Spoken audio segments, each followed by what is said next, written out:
குழலி, நீ எங்கே வந்து என்ன நாட்டாமல் பண்ணிகிட்ருக்க? நீ என்னடி யார் இந்த வீட்டில்? கல்யாணம் முடிச்சு போனீங்கள, அதோடு போயிடணும்.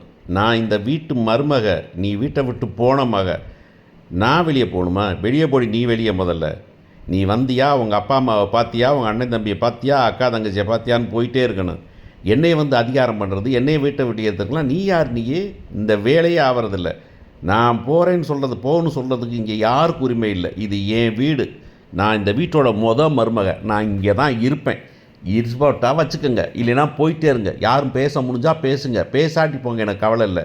இந்த வீட்டில் நான் இருந்தே ஆவேன் அப்படின்னு இந்த மயில் சொல்லிட்டு இருக்க போகுது. இவ்வளவு நேரம் அழுததுக்கு மாற்றாக வந்து நிற்க போகுது. விடாது கருப்பு அப்படிங்கிற மாதிரி, இனி விடாது, பிடிச்சிச்சு, இனிமே வந்து பப்பால் மாதிரி ஒட்டிக்கும், இது தாண்டி போகவே போகாது அப்படிங்கிற நிலைமைக்கு கொண்டாந்து விற்க போகிறது தான் மயில். சரி, இந்த நம்ம குழலி என்ன பண்ணுறாங்க? குழலி வந்து இன்றைக்கி வந்துட்டு ரொம்ப கோபமாக பேசுகிறாங்க. பேசிவிட்டு என் தம்பியை எப்படி மாற்றிட்டீங்களே அப்படிங்கிறாங்க. இனிமேல் யார் முடிவு பண்ணாலும் சரி, நீ இந்த வீட்டில் இருக்கக்கூடாது அப்படிங்கிறாங்க. சரவணன் சொல்கிறான், சரவணன்ட்ட போய் கெஞ்சுது, என் மாமா காலைல விழுவுறேன் மாமா, எப்படியாவது என்னை ஏற்றுக்குங்க மாமா, நான் இந்த வீட்டை விட்டு போகல மாமா, நான் பாட்டில் இருக்கிறேன் மாமா, இனி பொய் சொல்ல மாட்டேன் மாமா அப்படின்னு சொல்லுது. ஆனால் அவன் சொல்கிறான், ஏம்மா நீ கிளம்பிப்போ, அப்பா வந்துட்டு சரியான முடிவு எடுத்தார், இதே தப்பாக முடிவெடுத்து உடனே இந்த வீட்டில் வச்சுட்டு என்ன உடனே எங்கள் வீட்டில் வச்சுருந்தாருனா நான் விட்டு வெளியே போயிடலான்னு நினச்சிருந்தேன். அவன் முடிவாக சொல்லிட்டான். ஸோ இங்கே வீட்டில் யார் வச்சுக்கிட்டாலும் என் தம்பி உங்க கூட சேர்றதுக்கு வர்றதில்லை, நீ பால ரெடியால் நீ வெளியே போனாக்கா அந்த அம்மா ரவுடித்தனமாக பேசுது. எப்படிங்க போக முடியும்? எப்படி கூட்டு போக முடியும்? அதெல்லாம் போக முடியாது, நாங்கள் இங்கே தான், மயில் இங்கே தான் இருப்பா அப்படின்னு பேசுனாக்கா. அதெல்லாம் இருக்க முடியாதுங்க, மரியாதையாக போயிருங்க அப்படின்னு அவன் கேட்கல. கடைசியாக வந்துட்டு பெட்டி சட்டியை கட்டிட்டு வந்து இந்த தூக்கிட்டு ஓடுறி அப்படின்னு சொல்லிட்டு வெளியே தூக்கி போட்டாங்க. இந்த நேரத்துலையும் இந்த பிள்ளை சொல்லுது, இவ்வளோ தவிர வேறு எந்த தப்பும் பண்ணலை, வேறு எந்த பொய்யும் சொல்லலை, இவ்வளோ தான் பொய் கணக்கு முடிஞ்சு போச்சு அப்படின்னா இந்த ராஜியும் மீனாவும் இன்னமும் அதை பொய் சொல்லாமல் இருக்கிறாங்க. இதை சொல்லி கதையை முடிப்பாங்களா இல்லை சொல்லாமல் கதையை முடிப்பாங்களான்னு ஒரு தெரியாது. ஆனால் ஒன்று நமக்கு தெரியும், என்னன்னாக்கா இந்த பொண்ணு வீட்டை விட்டு போக போகிறதில்ல. அதான் ட்விஸ்ட்டு. நீங்கள் என்ன வேணாலும் ஆட்டம் போடுங்க, கதை விடல. ஒரு வகையில் பார்க்க போனால் அந்த பொண்ணு போகாது, இன்னொரு வகையில் போனால் அந்த பொண்ணு போனாங்க, அப்புறம் கதை என்ன போகிறது அப்படின்ட்டு இருக்கு இல்லையா? ஸோ என்ன நினைக்கிறேன்னாக்கா, இந்த நகைக்கதையை வந்து பெண்டிங் வச்சுப்பாங்கன்னு நினைக்கிறேன். பெண்டிங் வச்சு இன்னொரு தடவை திரும்ப ஒரு தடவை தகராறு பண்ணி திரும்ப வெளியே போக சொல்லி திரும்ப நாடகம் ஆடும் அப்படின்னு நினைக்கிறேன் நான் அப்படின்னு.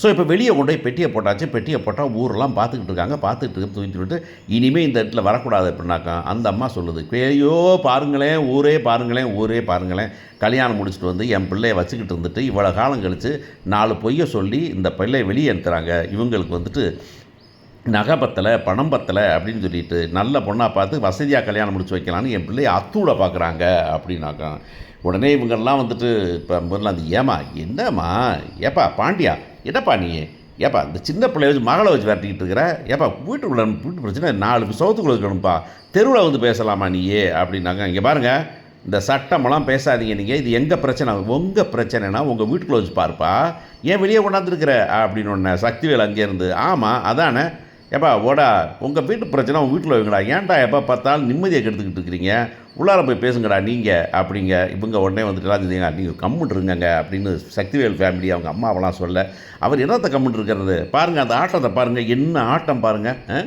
ஒரு பச்சை பிள்ளைய கொண்டாந்து தெருவில் போட்டு தள்ளி விட்றாங்க, அது கழுத்தை பிடிச்சி தள்ளி விட்றாங்க. அப்புறம் அவங்கள என்ன சொல்கிறது நீங்கள் அப்படின்னாக்கா அந்த அம்மா வந்துட்டு பாக்கியம் வீட்டுக்காரு, பாருங்கம்மா பாருங்கள், கல்யாணத்தை முடிச்சுட்டு வந்துட்டு இப்போ திடீர்னு வந்து பிள்ளையை கூட்டிகிட்டு போங்கிறாங்க. சின்ன பிரச்சனை தான்மா, சின்ன பிரச்சனை, ஏதோ நாங்கள் சொன்னது கொஞ்சம் கூட குறைய இருந்துருச்சு அப்படிங்கிறதுக்காக என்னை வந்துட்டு இப்போ வெளியே கூப்பிட்டு போங்கிறது என்ன அர்த்தம்னா, ஏப்பா கல்யாணம் முடிச்சு 1 வருஷம் ஆக போகுது, பிள்ளையும் இருந்தாச்சு, இதற்கனவே ப்ரெக்னெண்ட்டாக இருந்துச்சான்னு சொல்லிட்டு ஆஸ்பத்திரி கூப்பிட்டு போனீங்க, அந்த பிள்ளை வேறு வயிற்றில் நிற்கலை. ஏப்பா பிள்ளை வயிற்றில் நிற்கிறதுக்காக அதுதாங்க காரணம், பிள்ளை வந்துட்டு இல்லாமல் போயிடுச்சு அப்படிங்கிறதுக்காக என் பிள்ளை மேலே குறைச்சாங்க.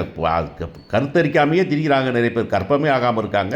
என் பிள்ளை கற்பமாகி இதை வச்சு இன்னும் கொஞ்ச நாள் பொறுத்துருந்தால் அது வேண்ட பிள்ளை மடியில் அப்படிம்பாங்க, சீக்கிரமாக ஒரு பிள்ளை வந்துட்டு போகுது. ஆனால் அதெல்லாம் பற்றி பேசாமல் இங்கே வெளியே வட்டி விட்றாங்கனாக்கா இந்த ஜனங்க குட்டி கோழி ரொம்ப நல்லவங்களா, அதனால் இந்த இதெல்லாம் சொன்னாங்கங்கிறத வெளியே சொல்கிறதுக்கு ரொம்ப யோசிக்கிறாங்க. அப்போ வந்துட்டு நம்ம குழலி இருந்துக்கிட்டீங்க, என்ன நடந்துச்சுன்னு உங்களுக்கு தெரியாமல் பேசிகிட்டு இருக்காதிங்க, என்னென்ன ஃப்ராடுத்தனம் பண்ணியிருக்காங்க தெரியுமா அப்படின்னாக்கா, ஐயோ இதெல்லாம் தெரிஞ்சால் பாடினு இப்போ குழலி பேசாமல் இருமா, ஊரில் வந்து பேசிக்கிட்டு அப்படிங்கிறாங்க.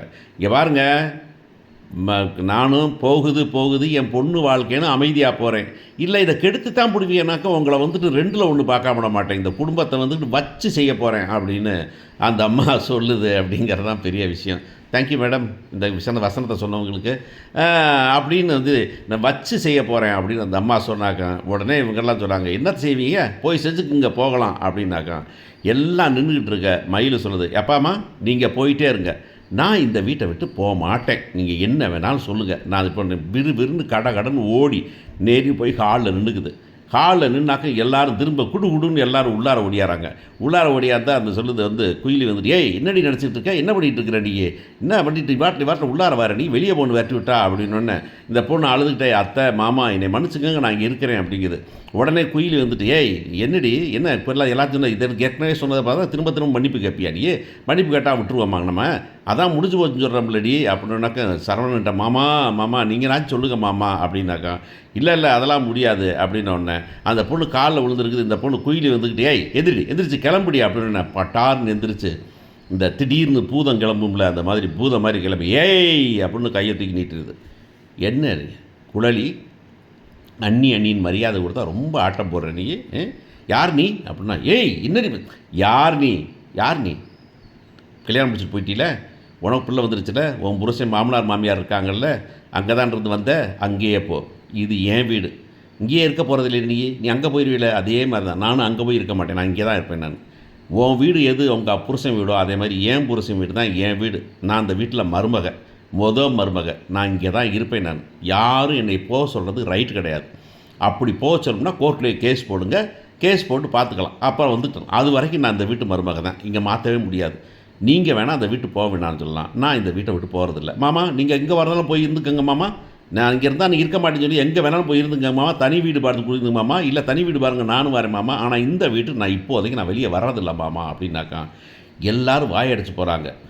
சரவணன் அடிக்க ஓடுனா உடனே இங்கே மீனா சொல்கிறாங்க, மாமா பேசாமல் இருங்க மாமா இது டொமஸ்டிக் வயலன்ஸ் மாமா, கையில் அடிபட்டு காயமாகி போச்சுனாக்கா அது அவங்க அம்மா இருக்கிறது கேஸை கொடுத்தாங்கன்னா தேவையில்லாமல் உள்ளார போய் உட்கார வேண்டியிருக்கு மாமா, இதை கொஞ்சம் முள்ளு மேலே சேலை போட்டாலும் சேலை மேலே முள்ளு போட்டாலும் உபயோகப்படுத்தினா பழைய பழமொழியை நமக்கு தான் மாமா தான், அதனால் இதை பார்த்து செய்யணும் மாமா அப்படின்னாக்கா. நீங்கள் என்ன வேணாலும் பார்த்து செய்யுங்க, நான் பசிக்குது எனக்கு, நான் சாப்பிட போகிறேன் அப்படின்னு விறுவிறுன்னு அந்த பிள்ளை போய் கிச்சனில் போய் சோத்தை போட்டு தின்னுட்டு தண்ணியை கடார்னு குடிக்குது. எல்லோரும் எட்டி பார்க்குறாங்க, என்னடா பண்ணுது அந்த பிள்ளை அப்படின்னு பார்க்குறாங்க. சாப்பிட்டுட்டு பருத்தி வீரன் இது மாதிரி வந்துக்கிட்டு, எனக்கு சண்டை போடுறது தைரியம் வேணும்ல, அதனால் சாப்பாடெலாம் விட மாட்டேன், சோறு திங்காமல் படுக்க மாட்டேன், நீங்கள் யார் பேசுகிறீங்க யார் பேசலை, என் வேலையை நான் செய்ய வேணான்னு சொன்னால் விட்டுருவேன், நான் பாட்டில் இந்த வீட்டில் நான் பாட்டு நிம்மதியாக குடியிருந்துக்கிட்டு இருப்பேன், நான் யாரும் ஒன்றும் சொல்ல முடியாது அப்படின்னாக்கா. இது வரும் அப்படியே தாங்க முடியாததில் கோமதி வந்துக்கிட்டு, ஐயோயோ இப்படி வந்து என் மகன் வாழ்க்கையை கெடுத்தி ராக்காச்சியை கட்டி கொண்டாந்து வச்சிட்டிங்களேன்னு அதைத்தான் சொல்கிறேன். ஏதாச்சும் கேட்கணும், ஏதாச்சும் செய்யணும், ஒன்றும் செய்யாமல் விட்டாக்கும் அப்படிங்கும்போது கரெக்டாக அந்த பிள்ளைய மாமா அந்த நகை வேற போய் மாமான்னு சொல்ல போகுது.